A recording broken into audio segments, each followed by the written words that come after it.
চলুন চায়ের সঙ্গে টাটা বানিয়ে নেওয়া যাক। তার জন্য গরম তেলের মধ্যে আমরা চিড়েটা ছেড়ে দিলাম। ধ্যান রাখবেন মোটা চিড়ে, মোটা দানার চিড়েটা ইউজ করবেন। তারপরে শুকনো লঙ্কা অ্যান্ড কারি পাতা। কারি পাতাটা আমি হালকা ভেজে রেখে দিই ডাবার মধ্যে, যখন ইউজ করতে হয় তখন ইউজ করি।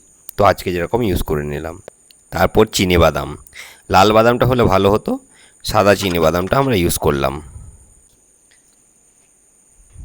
এখন আমাদের চিড়ে ভাজা, শুকনো লঙ্কা, কারি পাতা ভাজা এবং বাদাম ভাজা রেডি।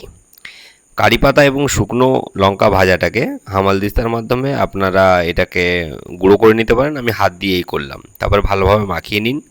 এর সঙ্গে অ্যাড করুন পরিমাণ মতো পেঁয়াজ কুচি, লঙ্কা কুচি, তার সঙ্গে সঙ্গে গোলমরিচ গুঁড়ো অ্যান্ড বিট নুন গুঁড়ো। এই যে বিট নুন দিয়ে দিলাম। কাঁচা লঙ্কা দিতেই ভুলবেন না। আমি ইউজ করেছি কাগজি লেবু। আহ, কি স্বাদ! চা শেষ হওয়ার আগে টাটাই শেষ হয়ে গেল। আপনারাও নিন, আপনারাও বানাবেন। আশা করি আপনাদেরও ভালো লাগবে। দারুণ!